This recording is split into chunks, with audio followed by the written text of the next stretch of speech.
অনেকেই আছেন গরুর মাংস প্রেসার কুকারে রান্না করতে ভয় পান। মনে হয় কেমন না কেমন হবে, টেস্ট ভালো হবে না, এই ভয়ে অনেকেই প্রেসার কুকারে কিন্তু মাংসটা রান্না করতে চান না। একসময় আমি নিজেও কিন্তু প্রেসার কুকারে মাংস রান্না করতে চাইতাম না, মনে হতো যে টেস্ট ভালো হবে না।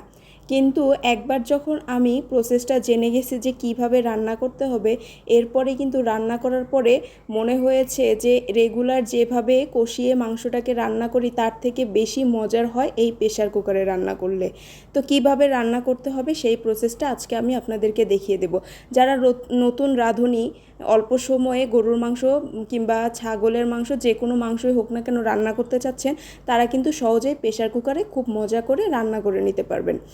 তো এখানে আমি হাফ কেজির মতো গরুর মাংস নিয়ে নিয়েছি। তারপরে হচ্ছে 1.5 টেবিল চামচের মতো আদা রসুন পেস্ট মিলিয়ে দিয়েছি। তারপরে হলুদ গুঁড়ো, লবণ, তারপরে হচ্ছে শুকনো মরিচের গুঁড়ো, ধনিয়া গুঁড়া, জিরা গুঁড়া, একটু গোটা জিরা, তারপরে হচ্ছে সাদা এলাচ, কালো এলাচ, দারুচিনি, সব মশলা আর কি একবারে দিয়ে দিব। তারপরে এখানে আমি দিয়ে দিব হচ্ছে 4 টুকরো লবঙ্গ। অবশ্যই চেষ্টা করবেন গরুর মাংসতে অল্প পরিমাণে লবঙ্গ দিতে, এতে করে ফ্লেভারটা কিন্তু আরও বেশি সুন্দর আসে। অবশ্যই বাসায় একবার হলেও ট্রাই করে দেখবেন। প্রেসার কুকারের মাংস কিন্তু টেস্টটাই অন্যরকম আসে এবং এত সুন্দর একটা ফ্লেভার, মানে যখন প্রেসার কুকারের ঢাকনাটা খুলবেন এত সুন্দর একটা ফ্লেভার চলে আসবে, মনে হবে যে সঙ্গে সঙ্গে মাংসটাকে খেয়ে নেবেন।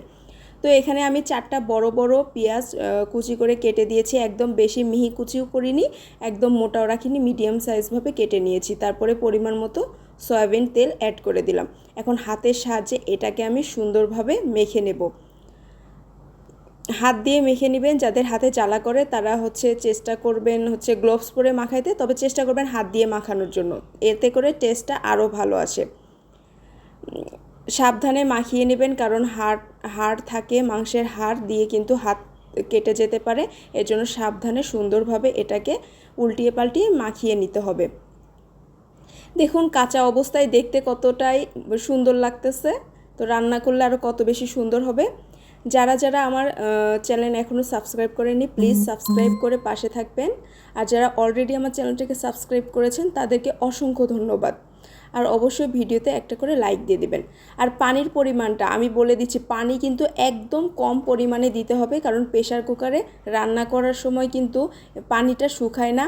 মানে আপনি যতটুকু আর কি ঝোল রাখতে চান সেইটুকু পরিমাণ পানি অ্যাড করে দেবেন, তার থেকে বেশি পানি কিন্তু দিতে যাবেন না, তাহলে কিন্তু মাংসের টেস্টটা একদম খারাপ হয়ে যাবে। অনেকে আছে প্রেসার কুকারে মাংস করেন, অনেক বেশি পরিমাণে পানি দেন, ভাবেন যে অনেক বেশি পানি দিতে হবে সিদ্ধর জন্য। আসলে প্রেসার কুকারে রান্না করতে গেলে কিন্তু অল্প পরিমাণ পানি দিতে হয়, শুধুমাত্র হাত ধুয়ে একটুখানি পানি, যেটুকু আপনি ঝোল রাখতে চান। এই দেখুন যতটুকু পানি দিছি ঠিক সব পানি কিন্তু এখানে রয়ে গেছে। আমার মাংসটা আমি প্রথমে 2টা সিজ দিয়ে নিয়েছি, মানে 2টা সিটি আর কি দিয়ে নিয়েছি। তারপরে আমি একদম লো করে, মানে সিটি যেন না হয় এরকম লো করে আমি 20 মিনিটের মতো রান্না করে নিয়েছি। তারপরে ঢাকনাটাকে খুলে নিয়ে আরও কিছুক্ষণ চুলায় জাল করে ঝোলটাকে আমি কমিয়ে ফেলেছি, যাতে একদম মাখা মাখা ঝোলটা হয়। চুলা থেকে নামিয়ে রাখলে যেন একদম গায়ে গায়ে থাকে মাংসের, এরকম ঝোল রেখেছি। শেষের দিকে আমি এখানে একটু ভাজা ধনে জিরার গুঁড়া অ্যাড করে দিলাম। অবশ্যই চেষ্টা করবেন এটা দেওয়ার জন্য।